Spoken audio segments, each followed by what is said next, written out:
أعوذ بالله من الشيطان الرجيم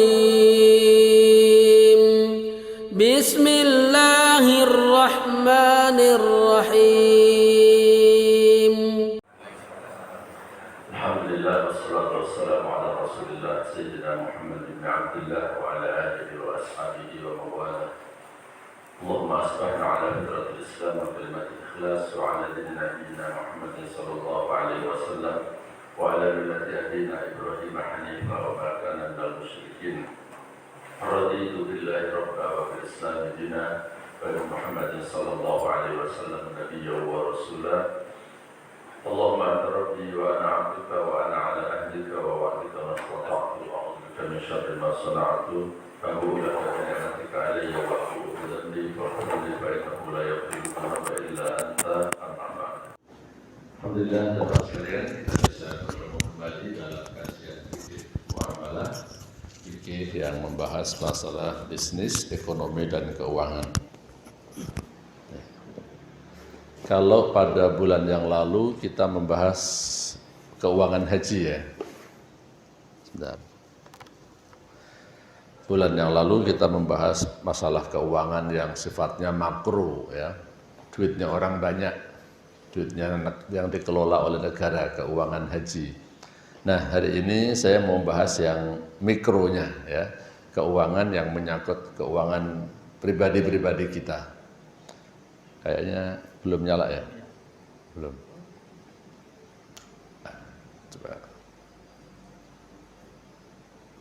Ya, jadi yang ingin saya bahas pada kesempatan kali ini adalah masalah warisan, wasiat, sama hibah. Ya, hibah, wasiat, sama warisan. Ini pretest dulu Pak ya. Ini ngetes dulu, pretest dan ngetes sebelum materi saya sampaikan. Kalau ada bapak punya anak 3, punya rumah 4 misalnya, akhirnya anaknya dibagi satu-satu, yang satu dipakai sendiri. Yang pemberian seperti ini namanya apa Pak? Hibah. Hibah apa hadiah? Bonus. Kalau orang udah tua, nah, bapak-bapak udah tua, usia udah 70-80 tahun, ya. Tabungannya banyak, kayak tanda-tanda udah mau mati, ya kan. Umurnya nggak pendek, lagi lah misalnya, udah 80 tahun, duitnya banyak banget, tabungannya banyak, akhirnya udah kita bagi-bagi aja dulu deh. Terus masing-masing anaknya dibagilah misalnya ya 1 miliar gitu. Nah, kalau ini namanya apa Pak? Hibah juga? Hibah juga ya? Kalau udah mau mati, udah Pak bagi aja sekarang, daripada nanti bikin rame. Nah kalau itu, apa lagi namanya? Wasiat. Udah nggak apa-apa itu. Ini saya cuma pretest saja ya, mau kasih bayangan aja. Di Indonesia banyak orang minta begini, dah warisannya, saya minta warisannya sekarang deh tuh, Pak. Saya minta warisannya sekarang aja deh, daripada apa nanti pas meninggal bikin rame. Warisannya dibagi sekarang aja deh Pak, jadi saya minta jatah sekarang. Lah kalau begitu namanya apa Pak? Akhirnya dibagi-bagi sama anaknya minta itu. Daripada nanti kalau udah meninggal dunia terus kita rame, udah Pak warisannya dibagi sekarang aja. Nah ketika akhirnya dia bagi-bagi juga, pembagiannya namanya apa itu? Apa? Oke, apa ini? Saya mau kasih bayangan aja. Jadi ini yang mau kita bahas sebenarnya adalah masalah hibah, wasiat dan waris. Hibah, wasiat dan waris. Sebenarnya tadinya awalnya ini saya buat seputar wasiat saja. Tapi karena pertanyaannya berkembang terus, akhirnya kalau bahas masalah wasiat, banyak orang nanya waris. Waris, kalau gitu saya paket, satu paket ada masalah hibah, wasiat, dan waris ya. Urutannya saya balik ya sebentar. Supaya urut ya. Urutan peristiwa kalau terjadi mestinya adalah satu hibah dulu, kemudian wasiat, hibah, ntar saya betulin, hibah, wasiat, baru waris. Ya, urutannya begini. Nah, kalau waris itu mestinya sudah menjadi disiplin ilmu tersendiri, ya. Waris itu ada ilmunya sendiri, dia tidak masuk fikih muamalat, tapi dia masuk fikih namanya faraid. Faraid itu ilmu terpisah. Ilmu yang membahas masalah pembagian waris namanya ilmu faraid. Dan ilmu faraid ini ilmu yang pertama kali hilang dari dunia, ya.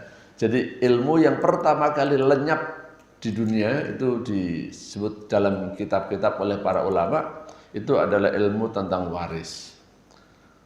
Jadi ilmu ini lama-lama nggak ada, hilang. Sekarang pun juga sudah rada hilang, ya. Hilangnya gimana? Satu adalah biqabdil ulama, dalam hadis disebutin ulama-ulama ahli waris itu udah pada meninggal dunia duluan. Yang kedua, memang nggak menarik mempraktekkan ilmu faraid. Ya. Lebih menarik, lebih cocok pakai teori-teori yang berbeda-beda aja, sesuai dengan selera masing-masing. Nah, gitu ya. Kalau di Indonesia ada istilah gonogini, kan? Ada istilah hukum hukum waris Indonesia juga ada. Saya sendiri punya pengalaman dalam masalah waris. Bagi waris pakai ilmu faraid itu enggak enak. Saya akhirnya kapok. Kalau diminta konsultasi waris itu saya jadi kapok, Pak. Kapoknya gimana, Pak? Ada 2 orang ustadz, teman saya. Ya kira-kira pokoknya dia, ya udah yang bagus itu dibagi secara Islam. Tapi keluarganya nggak setuju, Pak. Ada yang nggak setuju lah. Ya namanya duit itu kalau banyak ngerepotin, Pak, ya. Ternyata begitu. Akhirnya apa, Pak? Disantet itu Pak Ustadz. Serius itu ya. 2 orang. Satunya di Bekasi, satunya di Jakarta. Kasusnya itu terjadinya di Jakarta sama Bekasi. 2 orang yang berbeda. Ya. Pokoknya kalau masalah harta itu kalau banyak ternyata repot. Jadi ustadznya ini kepengen ya sesuai syariat Islam saja. Ada keluarga yang kira-kira nggak setuju lah. Disantet, Pak. Ya. Kok bisa berhasil juga? Ya nanti ceritanya panjang kalau masalah santetnya. Saya juga pengalaman juga dimintain bantuan begini menyelesaikan masalah waris. Saya datanglah, disuruh datang ke rumah, saya datang. Ternyata apa? Saya mau berpendapat gimana aja, saya dianggap berpihak. Saya kalau berpendapat begini dianggap berpihak ke sini, saya berpendapat begitu dianggap berpihak ke sini. Akhirnya sana berantem, akhirnya saya jadi musuhnya juga. Jadi musuh salah satunya, Pak. Gak enak. Begitu berhasil di tempat yang lain berhasil masalah warisan. Apa, Pak, dapatnya? Terima kasih ya Ustaz. Terima kasih doang, Pak. Dia ngomongin miliar-miliaran, Pak. Bukan cuma ratusan juta, Pak. Miliar-miliaran. Kita capek. Ini masalah harta, ini masalahnya. Ibaratnya kan konsultasi bisnis, tapi yang pribadi itu kan. Konsultasi kan pribadi. Kalau clear, paling-paling Ustaz cuma dapat terima kasih. Kalau nggak clear, Ustaz itu sampai disantet, Pak, ya. Kan nggak enak kan. Akhirnya lama-lama saya, udahlah kalau ada yang tanya waris, saya kasih Ustadz yang lain aja. Gitu, saya jadi nggak mau nanya. Jadi saya udah jawab duluan ya maksudnya. Kapok rupanya. Jadi benar kata dalam kitab-kitab itu, ilmu yang pertama kali hilang dari bumi, itu ilmu waris ternyata. Ilmu faraid, ternyata repot ya. Makanya ini perlu kita pahami konsepsinya, prinsipnya sebenarnya gimana ya, supaya nanti tidak menimbulkan permasalahan. Jadi saya menyambungkan ilmu waris ini dengan ilmu ekonomi, tapi sebenarnya waris itu juga masalah keuangan, cuman sekarang terpisah menjadi disiplin ilmu tersendiri. Baik, saya buat urutannya ya. Jadi saya mau bahas masalah hibah dulu. Apa itu hibah atau waris dulu? Yang biar gampang ya, biar gampang waris dulu. Nah, warisan. Warisan itu adalah harta yang ditinggalkan oleh seseorang yang meninggal dunia. harta ini secara otomatis dibagikan oleh Allah sesuai dengan ayat-ayat tentang warisan. Jadi yang bagi waris itu Allah, bukan manusia. Maksudnya ketentuan tentang waris, si istri dapat sekian, suami dapat sekian, anak dapat sekian, bapak dapat sekian, ibu dapat sekian. Itu ketentuan langsung dari Allah, dari ayat, bukan dari hadis doang, Pak ya. Langsung dari ayat Al-Qur'an. Konsepnya di dalam Islam itu kan gini. Begitu Bapak mendengar orang yang meninggal dunia, yang Bapak ucapkan apa? Inna lillahi wa inna ilaihi rajiun. Artinya apa? Sesungguhnya kita adalah milik Allah. Inna lillah, kita semua adalah milik Allah dan kita semua akan kembali pada Allah Subhanahu wa taala. Kaitannya dengan ayat yang kita baca setiap pagi, sore, biasanya kita baca ayat apa Pak? Surat Al-Baqarah yang kita baca apa biasanya ayatnya? Yang depan terus yang tengah ayat kursi terus yang akhir. Yang akhir mulainya gimana? Lillahi ma fis samawati wa ma fil ard. Artinya apa? Lillahi ma fis samawati wa ma fil ard. Semua ini adalah milik Allah. Jadi harta kita itu juga milik Allah. Ketika saya mati, saya akan kembali kepada Allah. Harta saya juga kembali menjadi milik Allah. Maka Allah berhak membagikannya. Lah ayatnya kita baca, begitu meninggal dunia orang lain kita ucapkan innalillahi, tapi kadang-kadang nggak paham konsepnya. Jadi seakan-akan ini kan harta bapak saya, bukan. Kalau udah mati menjadi milik Allah. Ya. Siapapun yang meninggal dunia, kalau dia meninggalkan harta, harta itu menjadi milik Allah. Lillahi ma fis samawati wa ma fil ard, inna lillahi wa inna ilaihi rajiun. Maka ini statusnya menjadi milik Allah. Seperti harta wakaf. Wakaf itu milik siapa, Pak? Kalau di Indonesia pemiliknya wakaf itu misalnya di tanah, ini tanah wakaf. Jadi yang berhak mengelola siapa? Nah, yang berhak mengelola namanya nadir namanya nadir. Kalau zakat namanya amil. Statusnya ya, itu bukan milik pribadi, bukan milik yayasan. Kalau wakaf itu tidak menjadi milik yayasan. Ada orang yang salah paham, wakafnya jadi milik siapa? Wakaf itu bukan milik yayasan. Wakaf itu jadi milik Allah. Dalam konteks negara, ini menjadi milik bangsa, menjadi milik umat. Jadi dia tidak menjadi milik si A, si B, dan tidak menjadi milik pemerintah. Makanya pemerintah tidak memungut pajak dari harta wakaf. Ya, tanah wakaf itu nggak ada pajaknya. Kemudian wakaf itu nggak bisa dijadikan jaminan. Apalagi disita, nggak bisa. Ya, jadi nggak enaknya kalau Bapak misalnya bikin sekolah, statusnya wakaf.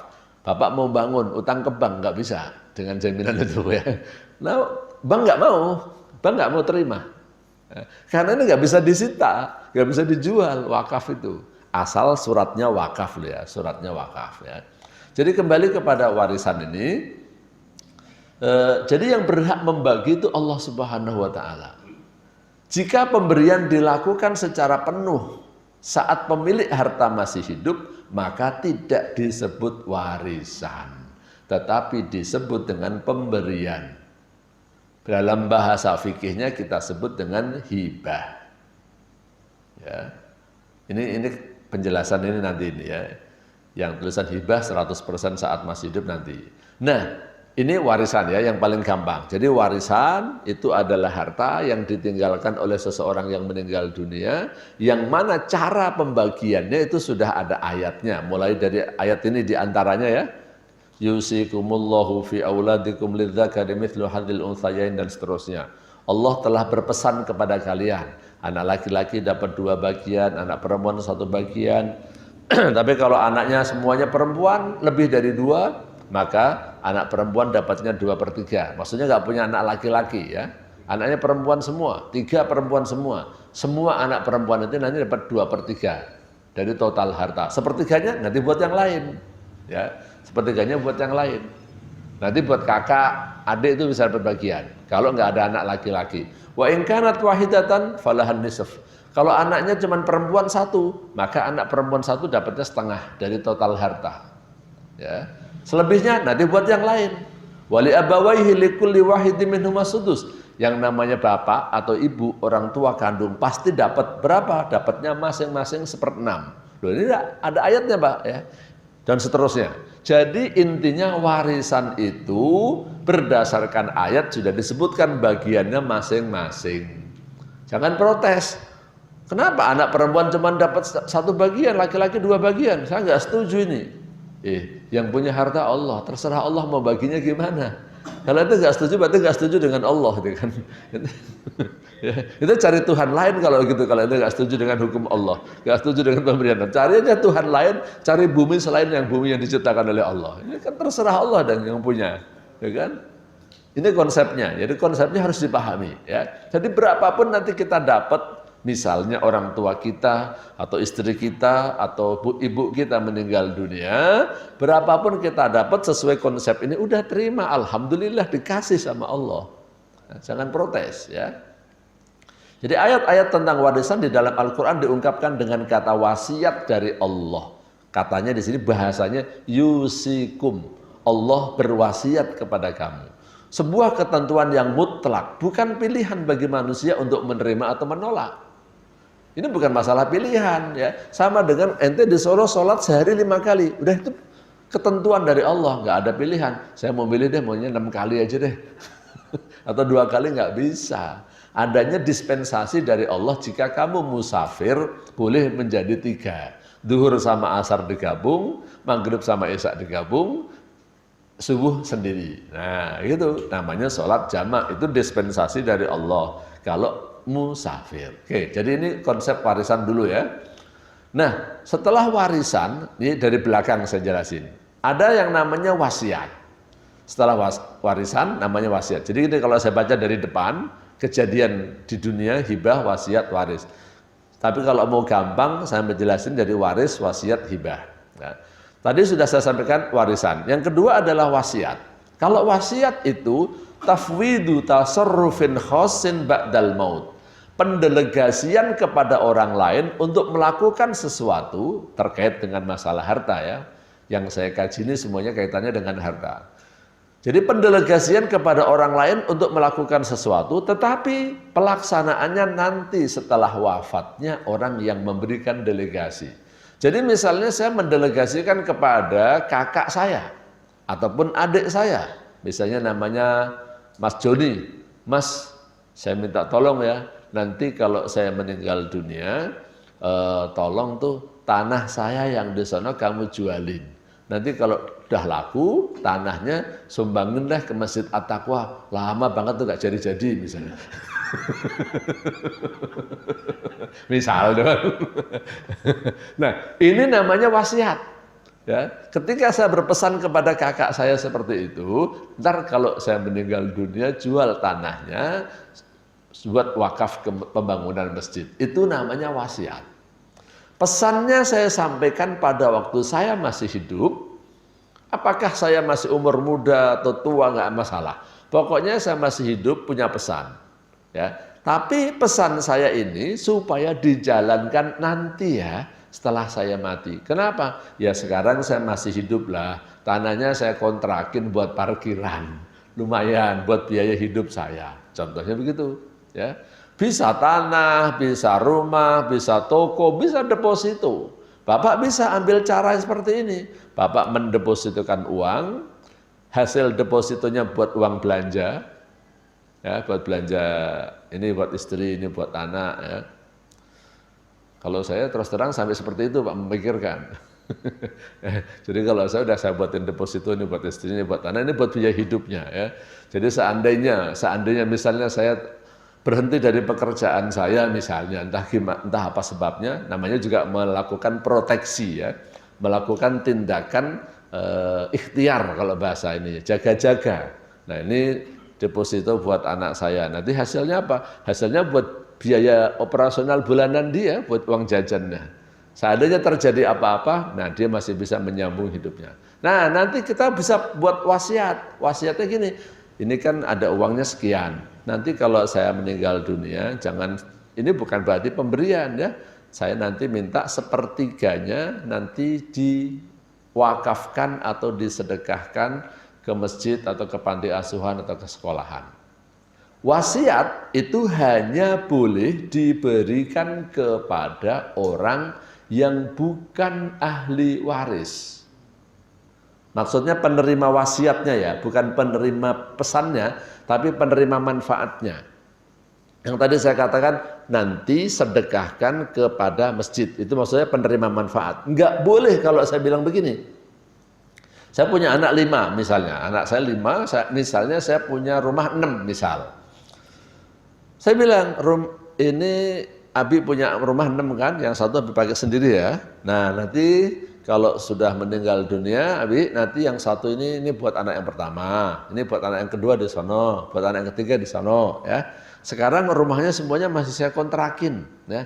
Hasilnya buat biaya hidup saya. Tapi nanti kalau saya meninggal dunia, ini buat anak 1, 2, 3, 4, 5. Ini nggak boleh, mutlak nggak boleh.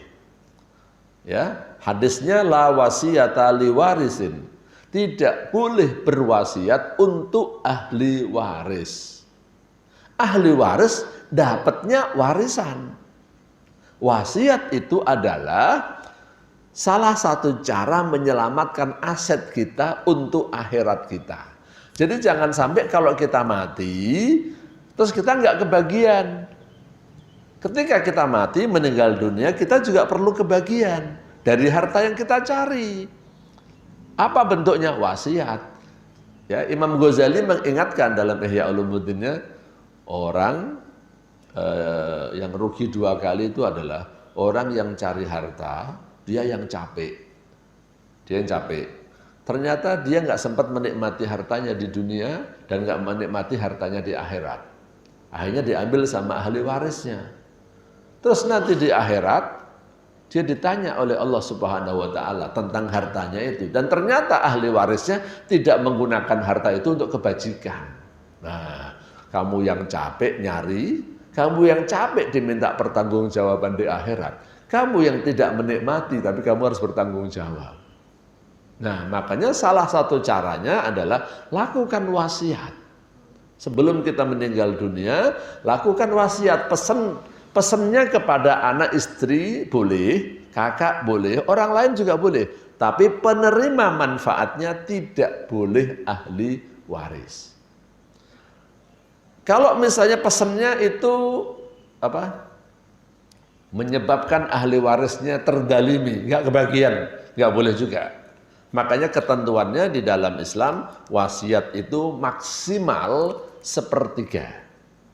Kalau dia berwasiat lebih dari 1/3, maka yang dieksekusi cuman 1/3 saja. Jadi misalnya saya punya tabungan rekening berapa misalnya? 5 miliar misalnya ya, 5 miliar. Saya berpesan, nanti kalau saya meninggal dunia, 4 miliarnya buat wakaf masjid misalnya. Nggak bisa. Ya. Nanti yang dijalankan cuma 1/3. 6 miliar aja deh biar gampang. Jadi uang saya 6 miliar, saya bilang nanti yang 4 miliar wakafkan ke masjid. Nggak bisa itu. Nanti yang diserahkan ke masjid tetap cuma 2 miliar. Walaupun saya ngomongnya 4 miliar. Walaupun pesan saya 4 miliar, tapi nanti yang sah yang disalurkan ke masjid hanya 2 miliar. Kenapa? Karena wasiat itu maksimalnya adalah 1/3. Yang 2/3 biar nanti untuk jatah ahli waris. Jangan sampai gara-gara wasiat ahli warisnya menderita. Nggak boleh juga ya. Kita misalnya mau enak sendiri di akhirat, ya, anaknya nggak kebagian juga nggak bagus. Ya. Jangan kita meninggalkan generasi dalam kondisi yang lemah. Itu tentang wasiat. Definisi lain tentang wasiat di sini saya tulis. Pemberian seseorang kepada pihak lain. Pihak lain itu bisa perorangan, bisa lembaga kebajikan. Masjid, pesantren, sekolah, panti asuhan ya. Baik berupa barang, contohnya tadi langsung rumah atau uang, tanggungan atau manfaat. Kalau manfaat itu contohnya begini, saya ngontrak gedung 10 tahun. Saya ngontrak gedung 10 tahun. Usia saya sekarang sudah 53, ya kan? usia umurnya umatnya Rasulullah kan katanya rata-rata 60 sampai 70 tahun. Saya sudah harus berantisipasi. Nanti kalau misalnya saya meninggal dunia sebelum kontrakannya habis gimana? Ya, Bapak kalau memang ngontrak jangka panjang, ya kalau ngontrak tempat usaha kan biasanya jangkanya panjang apa ya? Enggak pendek 1 tahun 2 tahun. Bapak supaya berpesan, nanti kalau saya meninggal dunia, siapa nanti yang mengelola? Boleh Bapak bisa di sini. Nanti kalau saya meninggal dunia, hak pengelolaannya minta izin sama yang punya kontrakan juga, tentu saja ngomong ya. Nanti saya buat masjid misalnya. Masjid mau pakai apa? Mau pakai kantor misalnya. Boleh. Itu kan namanya manfaat. Jadi bukan kontrakannya dikasihkan gitu, tapi hak untuk memakai kontrakan karena saya hanya punya manfaat memanfaatkan gedung tersebut selama sekian tahun. Ini yang dimaksud dengan manfaat. Kalau tanggungan itu misalnya saya punya piutang lah ya, piutang bukan utang. Jadi ada orang utang kepada saya, itu kan belum tentu dibayar. Itu sifatnya berupa masih tanggungan saja, bisa dibayar, bisa tidak. Ya, dain di sini bahasanya. Jadi ada orang utang kepada saya, nah misalnya saya pesan, kalau misalnya ternyata nanti Allah takdirkan saya meninggal dunia sebelum kamu melunasin utang saya berpesan kepada kamu ya, yang utang, saya minta agar kamu tetap membayarnya, tapi bayarnya bukan langsung ke saya, bayarkan saja ke Masjid At-Taqwa. Jadi sedekah saya, jadi wakaf saya. Nah itu namanya wasiat berupa tanggungan, dain, piutang ya. Ini kalau di dalam bahasa Arabnya asalnya dainan. Dainan itu adalah tanggungan atau piutang. Hibatul insan ghairahu ainan au dainan au manfaatan ala an yamlikal musilahu al-hibata ba'da mautil musi. Jadi pemberian seseorang kepada pihak lain baik berupa barang, tanggungan atau manfaat agar penerima wasiat mendapatkan sesuatu setelah wafatnya orang yang memberikan wasiat. Dengan kata lain, wasiat adalah suatu pesan yang disampaikan oleh seseorang kepada orang lain agar orang yang menerima pesan itu mentransaksikan harta sesuai pesan orang yang berwasiat. Setelah pemberi pesan itu meninggal dunia ya. Contoh, suami berpesan kepada istri agar jika suatu saat suami meninggal dunia, sebagian hartanya diberikan kepada masjid, pesantren, atau anak yatim. Oke, warisan sudah, wasiat sudah. Nah sekarang yang satu lagi, hibah. Ya, hibah ini saya kutip dalam bahasa Arab, belum saya Indonesiain ini ya, belum di-Indonesiakan. Saya baca Arabnya, nggak apa-apa, dari kitab masih apa adanya.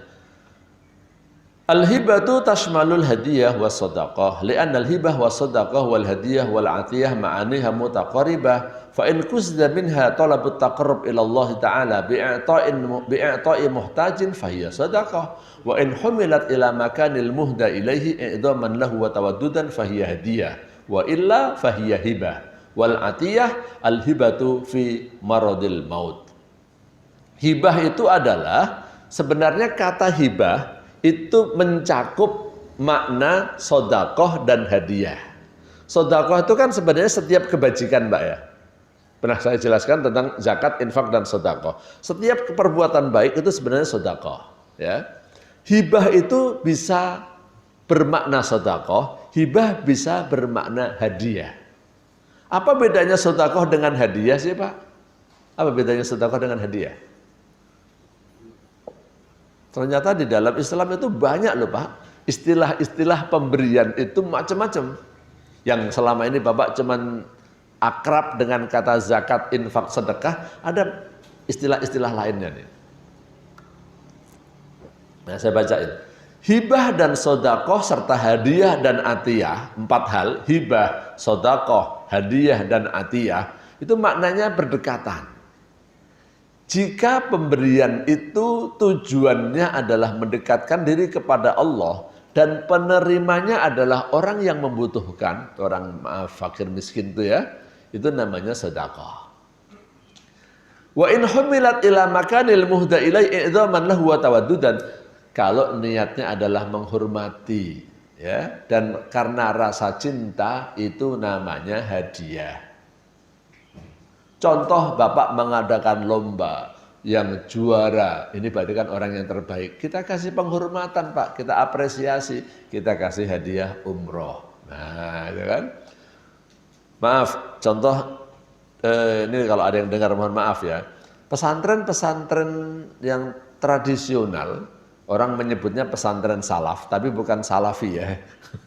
Jadi ada istilah kalau di Jakarta salafi itu lebih cenderung kepada madhab Hambali, madhab orang Saudi ya. Yang sebagian menyebutnya dengan Wahabi, Salafi dengan Wahabi. Tapi kalau di daerah Jawa Timur, salaf istilahnya, salaf itu maksudnya tradisional. Ada pesantren salaf, ada pesantren modern.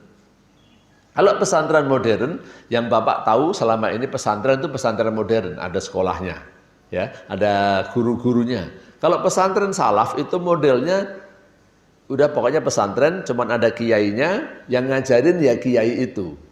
Ya, gurunya ya kiai itu ngajar semua pelajaran, biasanya begitu ya. Ntar paling-paling kalau ada wakilnya anaknya atau santri yang seniornya. Nggak ada sekolahnya, ngajinya kitab dan biasanya nggak bayar, ya, umumnya nggak bayar. Nah, jadi kiai hidupnya dari mana? Nah, kiai hidupnya dari mana? Kalau Bapak tanya, minallah, dari Allah, ya. Rezeki dari Allah. Kadang-kadang nggak masuk akal ya, tapi itu Bapak kalau ke Jawa Timur banyak sekali pesantren yang modelnya seperti itu ya. Nah nanti biasanya, tapi kalau secara lahiriahnya ini bisa dibaca. Biasanya orang tua kalau datang ya nengokin anaknya itu pakai sowan ke kiainya dulu. Ketemu dengan kiainya, salaman, ada yang bawa uang, ada yang bawa barang ya, ada yang bawa hasil pertanian sesuai dengan kemampuan masing-masing. Jadi nggak ada transaksi akadnya, bayarnya berapa, nggak ada. Udah terserah, yang mau ngasih silahkan, yang nggak ngasih juga nggak apa-apa. Ini apa? Ini hadiah. Niatnya menghormati kiainya. Kiainya sudah mau ngajar, nggak dibayar, nah, bahkan bangunnya juga bangun dua sendiri. Nanti kalau ada orang nyumbang untuk pembangunan, ya diterima. Kalau enggak, ya sudah. Banyak pesantren yang seperti itu, pesantren-pesantren salaf. Nah, barang-barang yang dibawa oleh santri ataupun wali santri kepada kiai, ini kita masukkan sebagai kategori hadiah. Nah, kemarin Bapak korban kan? Korban itu kan dagingnya boleh dibagi 3. Boleh loh saya katakan. Yang sepertiga itu dibagikan dalam bentuk sedekah, dibagikan kepada fakir miskin, minimal sepertiga. Yang sepertiga boleh dimakan sendiri. Jadi kalau misalnya panitia kurban, nanti terima orang yang berkorban, nanti saya minta kepalanya ya, nanti saya minta pahanya ya, nanti saya minta jeroannya, kalau ada yang kurban seperti itu sah. Jadi Bapak jangan korban kok masih minta jatah. Jangan begitu Bapak ya. Karena memang dalam Islam sah orang yang berkorban itu mendapatkan jatah maksimal sepertiga. Kalau yang buat sedekah, tadi saya katakan minimal sepertiga. Ya, jangan sampai kurang dari sepertiga yang untuk sedekah. Kalau yang untuk pribadi dan keluarganya, jangan sampai lebih dari sepertiga. Nah, selebihnya lagi gimana? Selebihnya lagi itu buat hadiah. Hadiah itu berarti diberikan kepada orang-orang Islam yang lain. Walaupun dia bukan miskin. Dalam konteks zaman sekarang dibagikan kepada tetangga masjid. Dibagikan kepada panitia. Boleh, itu namanya hadiah. Panitianya bukan orang-orang miskin. Ya, tapi dia boleh terima. Jangan, saya jadi panitia, saya nggak mau ngambil lah. Kenapa? Saya kan alhamdulillah rezeki saya masih banyak kok. Kalau memang dibagi terima aja, ya bagi terima aja. Karena panitia itu bagian daripada hadiah. Orang-orang miskin namanya sedekah. Orang yang berkorban memang dia berhak untuk makan. Karena salah satu tujuan dari kurban itu hikmahnya adalah untuk menciptakan atau mengkondisikan gimana agar umat Islam itu menjadi umat yang kuat. Kecukupan gizi dan proteinnya cukup, gitu ya. Ini kan satu pembelajaran. Kalau Idul Fitri adanya zakat fitrah. Zakat fitrah itu bagaimana semua orang itu bisa makan. Konsepnya bagi makanan pokok. Kalau mau hidup sejahtera secara keseluruhan, itu konsepnya dari zakat mal. Gimana semua orang hidupnya makmur sejahtera, zakat mal. Gimana semua orang itu kecukupan pangan, zakat fitrah. Gimana orang-orang itu bergizi, para peternak itu juga menikmati panennya itu adalah Idul Adha. Jadi kembali kepada hibah. Hibah itu wa illa fahiya hibatun. Nah, di situ. Kalau bukan karena dia itu orang miskin dan bukan karena penghormatan, itu namanya hibah. Jadi pemberian ya niatnya ya mendekatkan diri kepada Allah, tapi penerimanya ini bukan orang yang miskin dan bukan orang yang kita hormati. Contoh yang paling gampang anak, ya kan? Contoh yang paling gampang anak, bukan karena kita menghormati anak kita, bukan karena anak kita miskin, ya. Kita bagi-bagi, tadi contohnya rumah atau uang tabungan bapak kepada anak, nah ini namanya hibah. Tapi kalau bapak lakukan menjelang mati, di sini diungkapkan al-hibatu fi maradil maut, namanya al-atiyah. Kalau bapak ya ada orang yang sudah sakit, udah pokoknya tanda-tanda sehatnya kemungkinannya tipis lah ya. Kalau menurut ilmu lahiriah nggak bakal sembuh deh. Terus bapak bagi-bagi, ini namanya atiyah. Ini namanya atiyah. Tapi kalau bapak sehat walafiat seperti ini, bapak bagi-bagi kepada anak, namanya hibah. Nah, yang penting tentang hibah, ya, saya mau bacakan. Saya baca semuanya, tapi kepanjangan. Ini aja yang penting sini.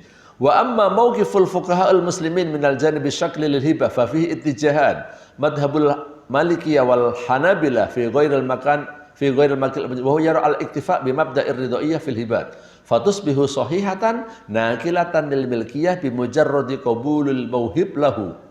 Gini biar cepat aja kalau baca kepanjangan. Kalau hibah itu menurut madhab Maliki dan Hambali, yang penting sudah ada ijab qabul. Nanti rumah ini buat kamu nak ya. Nanti yang tanah sana buat kamu ya. Tapi kalau madhab Syafi'i dan Hanafi itu harus serah terima. Langsung dikasihkan. Nih duitnya buat kamu. Ini rumah buat kamu, ini suratnya, ini kuncinya. Dah ini buat kamu. Kalau belum ada serah terima, maka itu belum terjadi hibah. Baru rencana. Kalau rencana masih boleh di-cancel. Ya, karena hibah itu bukan satu akad. Ya, hibah itu bukan akad ijab qabul. Artinya kan itu kan tindakan sukarela kebaikan seseorang. Kalau belum ada serah terima, jadi belum terjadi hibah. Jadi harus ada serah terimanya. Dan ini pendapat yang kuat ya. Dalam hukum-hukum di negara-negara Islam, di pemerintahan-pemerintahan Islam yang dipakai umumnya adalah madhab Syafi'i dan madhab Hanafi. Jadi kalau mau disebut hibah, supaya tidak terjadi percekcokan, tidak terjadi perselisihan, maka serah terima langsung. Kalau bapak cuma menjanjikan, itu belum disebut dengan hibah. Dengan demikian, yang tadi saya tulis di sini, mana tadi? Nah ini ya, ini ada 100%, 50-50 dan 100%. Ini maksudnya gini, kalau hibah itu tindakannya dilakukan 100% saat seseorang masih hidup sehat walafiat. Saya hidup sehat, bagi-bagi uang, bagi-bagi tanah, bagi-bagi rumah kepada anak-anak saya, namanya hibah. Ya, 100% saat saya masih hidup. Kalau warisan itu pembagian 100% saat orang yang memiliki harta udah mati. Nah, kalau saya sudah mati, ninggalin rumah, ninggalin harta, kemudian dibagi-bagi buat istri, anak, orang tua saya, yang bagi bukan saya, ayat tadi, ya kan? Ketentuannya maksudnya, itu namanya waris.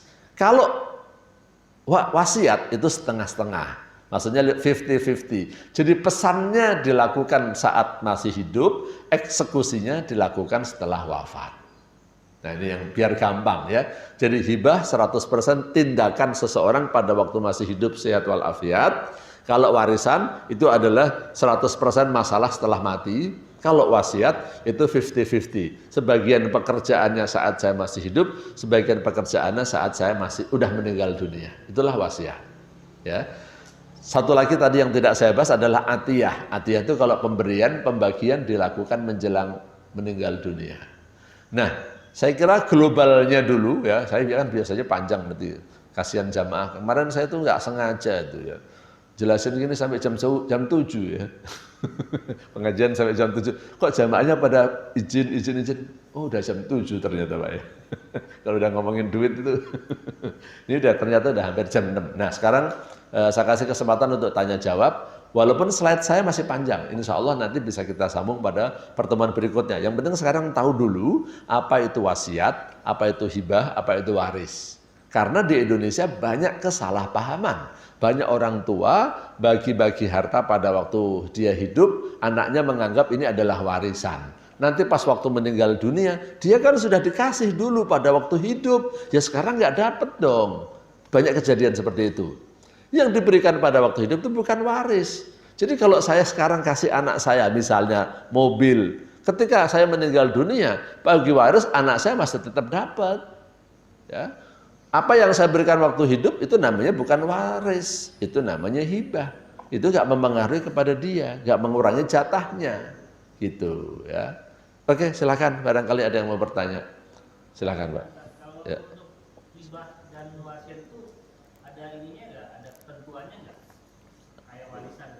Kalau warisan ada ketentuannya. Kalau hibah itu kita mau ngasih suka-suka kita atau ada aturannya? Oke. Kalau warisan ya, ini masalah prosentasenya itu ya, atau angka-angkanya itu ya. Ada ketentuan nggak? Kalau warisan ada ketentuan dari ayat. Angkanya ini sekian ya, langsung ditentukan. Kalau wasiat itu ada angkanya global saja. Rasulullah membatasi sepertiga aja. Ats-tsuluts was-tsulutsu katsir. Ya, wasiat sepertiga aja, nggak boleh lebih dari sepertiga. Kalau hibah pada prinsipnya bebas, ya terserah dia. Dia yang punya harta mau dihibahkan semuanya, separuh, sebagian dan seterusnya terserah. Cuman ada etika kalau menghibahkan kepada anak supaya tidak timbul permasalahan di antara sesama anak. Itu para ulama cuma mengatakan ya kalau hibah kepada anak yang adil lah ya. Kalau hibah kepada orang lain, sehibah kepada tetangga saya, hibah kepada sahabat teman saya, hibah kepada lembaga lain, ya terserah saya. Tapi kalau hibah kepada anak, supaya tidak terjadi kecemburuan sosial, disuruh adil. Tapi adil itu juga susah, para ulama mendefinisikan. Adil itu berapa batasannya? Apakah kalau saya punya anak 3, misalnya 100 juta semua, atau tergantung kepada kebutuhan anak saya? Anak saya 3, tapi kan beda-beda. Anak saya yang 1 misalnya gajinya cuma 5 juta. Anak saya yang kedua gajinya udah 50 juta. Ya kan? Anak saya yang ketiga misalnya janda misalnya. Apakah sama pembagiannya? Jadi menentukan adil itu juga susah. Apakah adil berdasarkan angka fix? Apakah adil itu berdasarkan kebutuhan? Kalau di masyarakat adil beda lagi.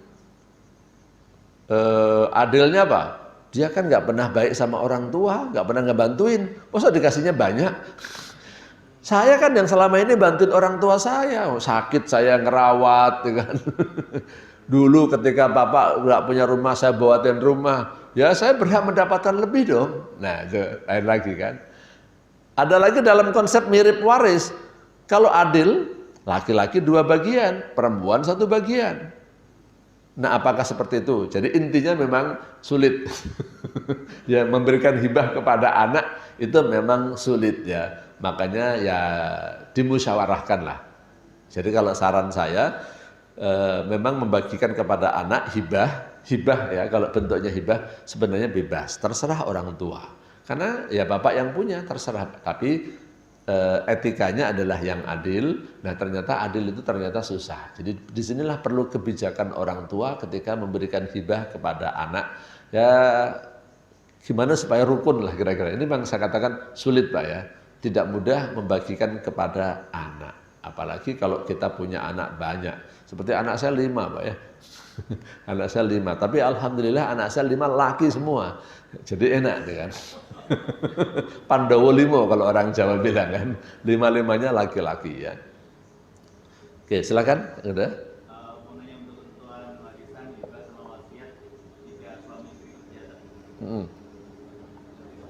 Oke. Jadi gini. Dalam konsep Islam, warisan itu kan sebenarnya kalau anak laki-laki dapat 2 bagian. anak perempuan 1 bagian. Kenapa begitu sih? Ini perlu saya jelasin dulu ya. Kok Islam nggak adil? Kira-kira itu kan ada orang yang nggak suka begitu kan?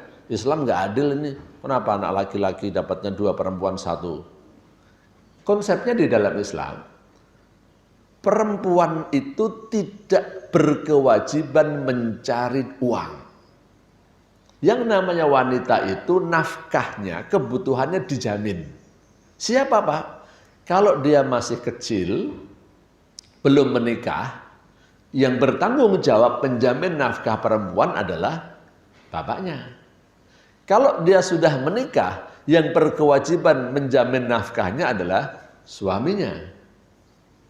Kalau dia udah tua renta, ya, janda tua, yang berkewajiban menjamin nafkahnya siapa? Anaknya. Jadi kalau janda maupun duda, pokoknya ataupun masih utuh. Intinya orang tua, ya, tapi kan saya bicara perempuan ya. Jadi perempuan kalau udah tua, yang tanggung jawab siapa? Anaknya. Mutlak Pak, ini tidak ada perbedaan pendapat di kalangan ulama. Ya, wanita itu konsepnya dalam Islam tidak wajib mencari uang. Yang jamin adalah anak bapaknya, suaminya, anaknya. Kalau enggak ada semua, katakanlah ada mungkin anaknya udah meninggal semua, kemudian apalagi suami juga udah meninggal, nanti tanggung jawab baitul mal. Kalau dalam konsep Islam baitul mal, diambil dari uang zakat, ya kan? Karena itu wanita mendapat warisannya sedikit, konsepnya. Nah sekarang ketika wanita bekerja, pertanyaannya begitu kan? Kalau wanita bekerja gimana dalam masalah waris? Karena hukum Allah Subhanahu wa Ta'ala ini kan sudah turun dan nggak ada perubahan lagi. Ya, jadi gimana dong? Ya hukumnya tetap tidak berubah. Kalau misalnya nanti ada kebijakan, ya kebijakan itu dilakukan oleh orang per orang sendiri. Misalnya saya sebagai anak laki-laki ngelihat adik saya perempuan misalnya dia itu menanggung biaya hidup keluarganya. Ya udah jatah saya nanti saya terima, habis itu saya bagikan kepada adik saya. Saya kok dapatnya banyak, kamu kok dapatnya sedikit, padahal kamu kan repot ya. Udah saya bagi deh. Nah, gitu caranya. Itu jadi masalahnya clear sesuai syariah, semuanya dapat pahala. Yang kedua setelah saya terima, saya bagikan kepada adik saya dapat pahala. Ya, jadi semua dapat pahala. Tapi kalau kita ngerubah hukum, ya gimana kita ngerubah hukum? Al-Qur'annya kita rubah ayatnya gimana? Gak bisa kan? Karena ayat udah nggak turun lagi. Al-yauma akmaltu lakum dinakum wa atmamtu alaikum nikmati wa raditu lakumul Islam madina. Jadi hukum waris sudah tidak berubah. Ya begitu ya. Kalau wasiat sama. Wasiat itu yang penting ketentuannya tidak boleh lebih dari 1/3 dan dia hanya diberikan kepada orang lain yang bukan ahli waris. Atau kepada lembaga-lembaga kebajikan. Kalau saran saya lembaga kebajikan. Kan tujuannya supaya kita dapat pahala sedekah jariah. Wasiat itu lembaga kebajikan. Hanya antisipasi, barangkali mohon maaf, ada di antara bapak yang punya anak angkat. Mohon maaf ya. Anak angkat itu kan statusnya bukan ahli waris. Ya kan? Kan kasihan dia. Kalau misalnya bapak udah jadikan dia kayak anak, kalau menurut hukum di Indonesia, anak angkat itu ahli waris. Tapi hukum Islam tidak. Ya, bapak mau pilih yang mana? Kalau saya sih menyarankan ya pakai hukum Islam lah, gitu kan. Terus solusinya gimana untuk anak angkat ini? Anak angkat ini bapak bisa berikan wasiat. Ya, ini kan anak angkat saya, ya. Pesenlah sama istri, sama anak-anak yang lain atau sama anak ahli waris yang lain. Ini kan anak angkat saya. Salam Islam, anak angkat itu tidak punya hak waris. Ya, tapi dia kan sudah banyak berbuat baik pada saya juga sayang pada dia. Saya berpesan kepada kamu ya. Dan kalau bisa, kalau wasiat-wasiat seperti ini, kalau bisa ya, ada saksinya, kalau perlu ke notaris lah Pak ya. Kan, kalau banyak ya. Kalau banyak hartanya ke notaris supaya tidak terjadi kekisruhan nanti. Jadi solusinya contohnya untuk anak angkat ini bukan waris tapi kasih wasiat. Wasiat maksimal 1/3 dari total harta kita. Misalnya punya anak angkat 5, ya pokoknya total wasiat bapak tidak boleh melebihi 1/3 gitu. Kalau hibah ya bebas. Jadi ini tidak terpengaruh apakah anak perempuan itu bekerja atau tidak bekerja. Sebenarnya sama ya. Nah kalau masalah perempuan bekerja dalam Islam boleh. Ini buat bapak-bapak yang ngomong istrinya nggak ada di sini ya. Saya kasih tahu loh Pak ya. Kalau istri bekerja, konsepnya dalam Islam itu harusnya harta istri ya harta istri Pak. Tidak boleh dicampur adukkan dengan harta suami. Ini kalau pakai kewajiban pajak yang terpisah Pak. Jangan digabung ya. Nanti hitungan pajaknya. Tapi kalau pajaknya aja sih nggak apa-apa lah digabung ya. Karena kan pemerintah mengizinkan penggabungan sistem pajak. Tapi sebenarnya digabung dengan dipisah enak mana Pak? Kalau sama-sama punya penghasilan gede. Saya tanya, enak mana? Enak mana? Enak terpisah apa enak digabung? Ragu-ragu Pak. Ini kayaknya bukan pembayar pajak yang baik nih kayaknya. Saya kasih tahu, kalau sama-sama punya penghasilan gede, ini akan terpisah, bener Bapak? Ya, kan pajak itu kan tarifnya progresif Pak, dari 5% sampai 35%. Semakin gede tarif pajaknya semakin tinggi. Ya, kalau penghasilannya cuma 54 juta, orang nggak kena pajak setahun lah ini. 54 juta nggak kena pajak. Ya, tapi kalau lebih dari 50 juta kena pajak. Sampai 50 juta berikutnya 5%. Artinya kalau penghasilan setahun 104 juta, nah kena tarifnya 5%. Lebih dari itu naik 15%. Sampai 250 juta ya. Sampai 250 juta tarifnya naik jadi 15%. Lebih dari itu naik lagi 25%. 25%. Seingat saya sampai 500 juta. Lebih dari 500 juta setahun, tarifnya naik 30%. Nyesek Pak ya. Jadi kalau Bapak punya gaji 40 juta sebulan, berarti kan setahun 500 juta berapa itu? 480 ya? Nah, 480 masih kena 25%.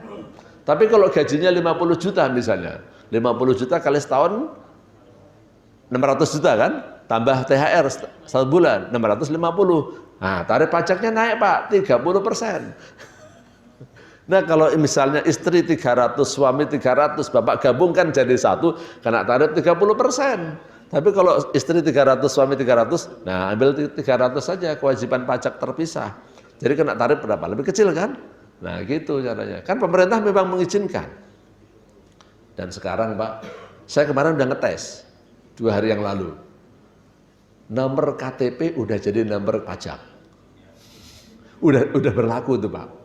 Jadi kalau saya login di akun saya, akun pajak saya nggak usah masukin nomor NPWP saya yang lama, masukin nomor KTP udah ketahuan. Jadi ada istilahnya NPWP 15 sama NPWP 16. NPWP 15 itu nomor pokok wajib pajak yang lama. 15 digit, 15 angka. Nah, kalau pakai NIK itu NPWP 16. NPWP dengan 16 digit. Jadi di situ nanti terbaca anggota keluarganya siapa, kan ada Pak ya. Ini serius nih, hati-hati. Ini kewajiban pajak sampai seperti itu. Nah, kembali kepada tadi. Jadi kalau Bapak dengan Ibu sama-sama bekerja, kalau dalam Islam mestinya keuangannya itu terpisah. Andai kan Bapak membeli rumah dibayarin bareng-bareng, mestinya harus ada kejelasan. Sahamnya istri berapa, sahamnya suami berapa. Pak, mohon maaf, ini bukan masalah pelit. Masalahnya apa? Masalahnya nanti. Kalau Bapak dengan Ibu membeli rumah, dibayarin bareng. Enggak jelas sahamnya. Maaf nih ya, Bapak meninggal dunia duluan. Istri masih hidup. Dan Bapak punya anak kecil. Contoh kasusnya ini ya, istri Bapak masih muda, baru punya anak 1 kan, istri masih muda, cantik lagi kan, istri masih muda, cantik, punya rumah. Terus akhirnya dia kawin lagi Pak, Nah, kawin lagi kan. Nah, pertanyaan saya, sebenarnya rumah ini statusnya rumah siapa, Pak?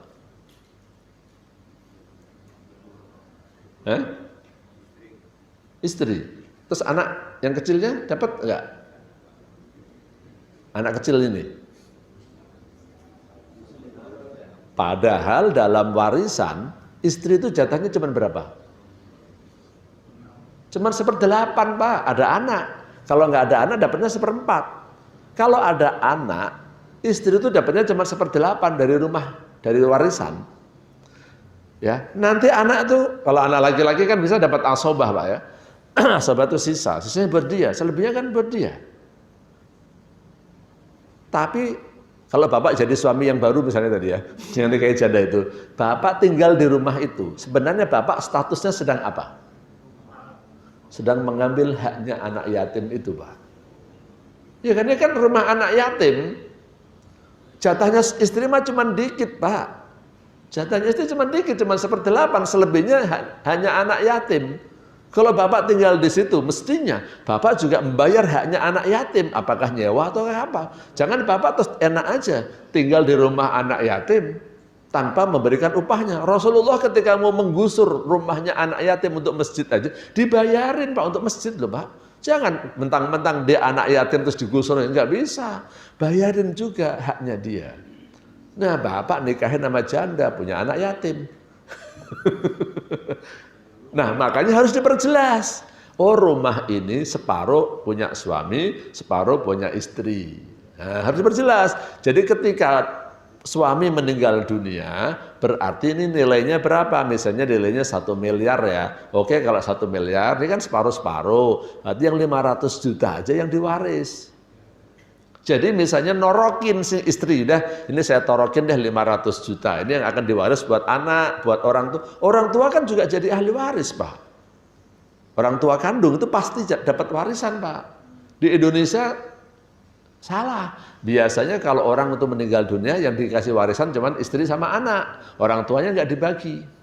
Tempo hari di kantor ada yang meninggal dunia, karyawan meninggal dunia, ya.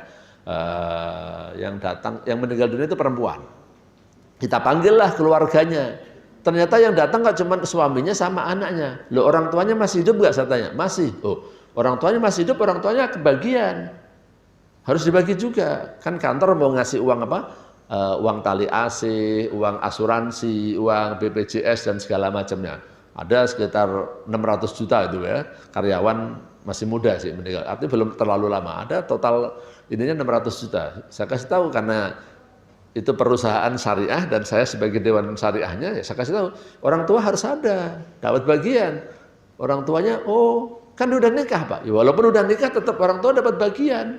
Nggak ada perbedaan pendapat dalam masalah fikih, nggak bisa kalau cuman suaminya sama anaknya, ntar orang tuanya diabaikan, nggak bisa. Adapun orang tua nanti ternyata dikasih kemudian dibagikan kepada cucunya itu urusan lain, tetapi dia harus dibagi orang tua itu. Jadi begitu, Pak, tentang wasiat, waris dan hibah. Ada lagi, satu lagi boleh? Silakan. Ketika ada harta waris, terus ahli warisnya itu sudah meninggal, itu apakah lebih baik disegerakan dibagi atau gimana? Nah, kalau misalkan harta warisnya itu tidak dibagi, misalkan dibuat usaha, itu cara pengaturan pembagian hasil usahanya itu apakah ada bikinnya? Jadi pertanyaan tadi ahli warisnya sudah meninggal gitu ya. Nah, ini saya kasih tahu nih ya. Jadi gini, yang namanya ahli waris itu adalah orang yang masih hidup ketika yang punya harta meninggal. Saya ulang lagi ya. Yang namanya ahli waris itu adalah orang yang masih hidup saat yang punya harta meninggal. Contohnya begini. Saya punya anak 5, ya, anak saya ini 5 beneran. Misal, ya. Saya kalau ngasih contoh saya nggak tahu, ini kan contoh doang ya daripada. Misalnya anak saya ada yang sudah meninggal 2 orang, saya masih hidup, ya saya masih hidup. Anak saya sudah meninggal dunia, ya anak saya yang sudah meninggal dunia bukan ahli waris namanya. Pada waktu saya meninggal dunia, harta saya dibagi kepada siapa? Kepada ahli waris. Ahli waris anak saya cuma 3, Pak, namanya, bukan 5. Walaupun anak saya yang meninggal ini punya anak lagi namanya cucu kan, Bukan berarti cucu saya dapat warisan. Cucu tuh nggak dapat warisan kalau saya masih punya anak. Kan anak saya masih 3. Jadi yang 2 anak ya udah nggak dapat. Kecuali kalau saya meninggal dunia duluan, anak saya masih hidup semua. Nah ini ahli waris semua 5 ini. Belum sampai dibagi karena satu dan lain hal. Misalnya warisannya berupa tanah. Tanahnya dijual belum laku-laku. Ya, belum laku, belum ada yang mau norokin. Sampai anak saya meninggal 2 orang lagi. Nah, kalau ini nanti tetap dia dapat jatah warisan. Kan pada waktu saya meninggal dia masih hidup kan? Dia masih berhak. Cuman belum dibagi, udah keburu meninggal, dia tetap dapat bagian. Nah, bagian dia nanti dibagikan kepada ahli warisnya. Pada waktu dia meninggal dunia, anak saya ini yang masih hidup siapa aja. Nah, itu dihitung, nanti dibagikan kepada mereka. Jadi intinya yang namanya ahli waris itu harus masih hidup pada waktu orang yang punya harta meninggal dunia. Jelas Pak ya?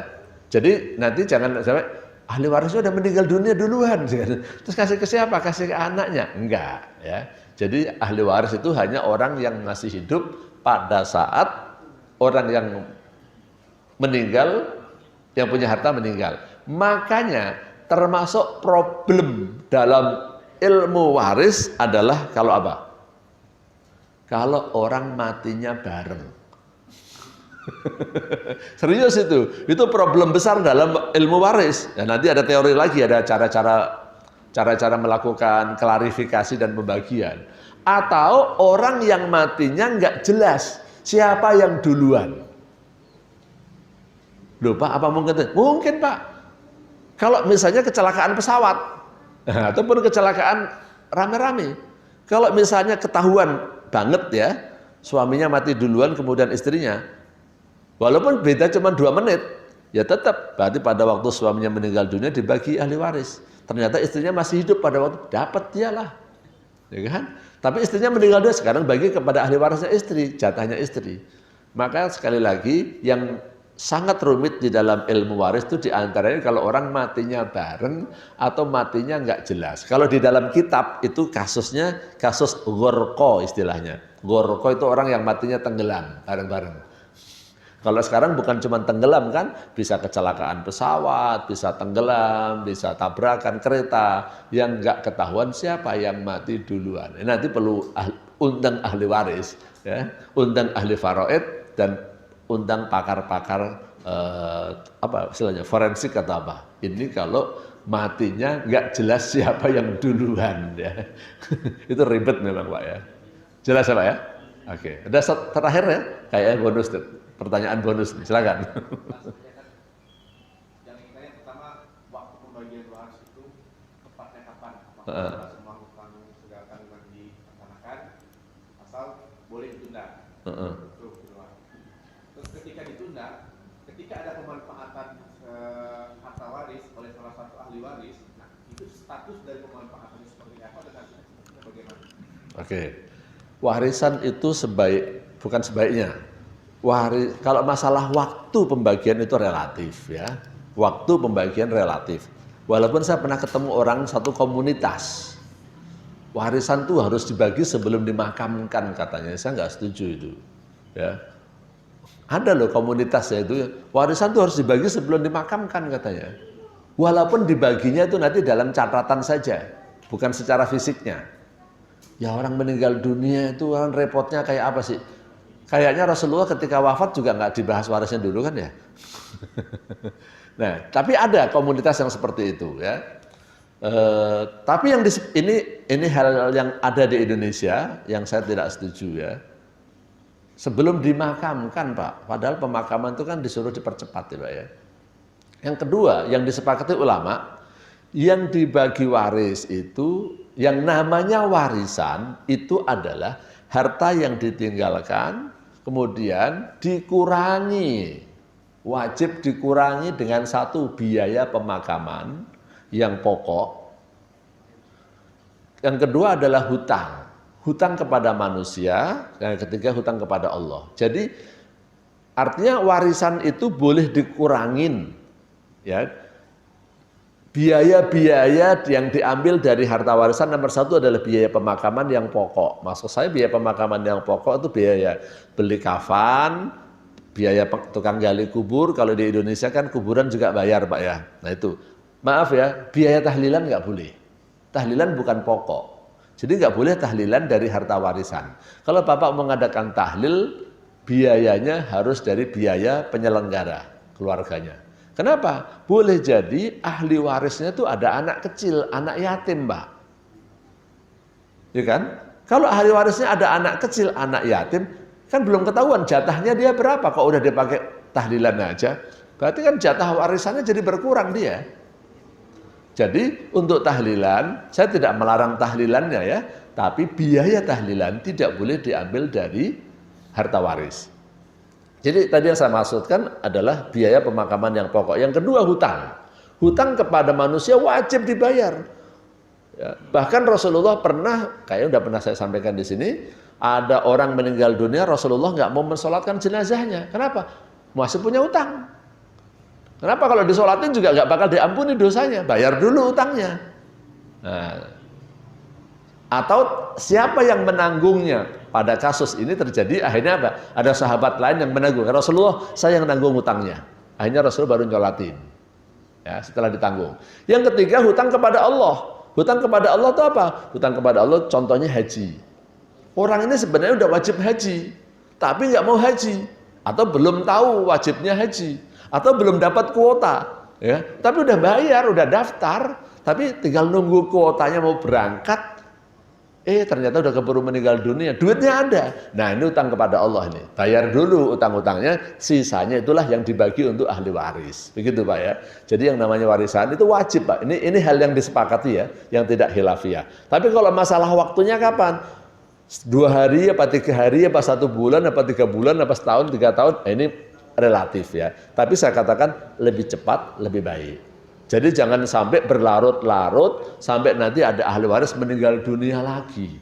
Nanti jadi repot itu sistem pembagiannya. Jelas Pak ya? Oke. Sementara ini yang bisa saya sampaikan. Insya Allah nanti kalau ini disambung bulan depan. Rencana saya memang bulan depan ya. Tapi sebenarnya fokus kita kepada wasiatnya sebenarnya. Tapi kalau nanti tak tanya tentang waris ya, kalau saya bisa saya jawab lah ya. Tapi yang sifatnya umum ya, bukan yang kasus di rumah tangganya masing-masing ya. Kalau yang rumah tangganya masing-masing nanti saya kasih ustadz yang lain aja. Saya udah kapok. Jadi konsultan waris yang sifatnya kasus di rumah tangga masing-masing. Tapi kalau sifatnya umum kayak tadi, kalau ini gimana ini itu nggak apa-apa ya. Saya nggak mau disantet soalnya Pak. Kayak 2 orang teman saya yang ustadz disantet juga itu kan. Sebagai penutupnya saya tanya waktu itu, Ustadz kok Ustadz masih bisa disantet sih kan?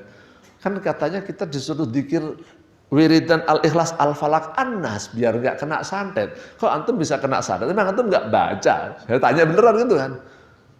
Saya biasanya baca Ustadz. Waktu itu saya sedang musafir, bepergian. Namanya orang bepergian, dia kadang-kadang kan lengah Pak ya. Saya malam itu nggak baca. Bangun tidur langsung nggak bisa jalan. Aneh, dia bilang. Nah, ceritanya panjang sih. Jadi sebenarnya usaha santetnya itu udah lama. Tapi gagal terus. Dia selalu baca Al-Ikhlas, Al-Falaq, dan An-Nas. Semalam doang dia nggak baca Pak. Langsung jebol Pak, kena. Bangun tidur langsung nggak bisa jalan. Lumpuh dia Pak. Saya nggak mau sebutin namanya. Orangnya masih hidup ya. Itu pengakuan dia loh Pak. Itu pengakuan dia. Disantet. Itu nggak tahu kalau disantet. Jelas itu di rumahnya itu ada kayak kain-kain kafan yang dibungkus. Udah dia terapi ke sana kemari. Udah, memang disantet ya. Santetnya ini dahsyat sekali. Ya, makanya udah gagal sebenarnya dengan Al-Ikhlas, Al-Falaq, An-Nas. Cuman sekali 1 malam doang saya nggak baca Ustaz bilang gitu. Namanya juga musafir, lengah saya nggak baca. Ya Allah bangun tidur langsung lumpuh. Ya, nggak bisa jalan itu orang Pak. Nah makanya ini pesan terakhir saya, rutinkan itu baca Al-Ikhlas, Al-Falaq, dan An-Nas setiap pagi dan sore ya, jangan sampai pernah lengah. Kalau Bapak tambahin malam menjelang tidur tambah bagus. Kalau kira-kira Bapak punya musuh orang yang nggak suka, tambahinlah menjelang tidur ya. Al-Ikhlas, Al-Falaq, An-Nas 3 kali. Tapi kalau rutin normal ya ba'da subuh sama ba'da maghrib atau menjelang maghrib Bapak baca itu. Jangan sampai tidak baca. Insya Allah Itu berdasarkan hadis kan, memang artinya juga itu kan kita memohon perlindungan diri kepada Allah dari gangguan seperti itu. Naffatsati fil uqad, ya, itu tukang-tukang sihir, ya. Demikian insyaallah kita sambung bulan depan, ya. Kurang lebihnya saya mohon maaf. Wallahu a'lam bishawab. Subhanakallahumma wa bihamdika asyhadu an la ilaha illa anta astaghfiruka wa atubu ilaik. Wassalamualaikum warahmatullahi wabarakatuh.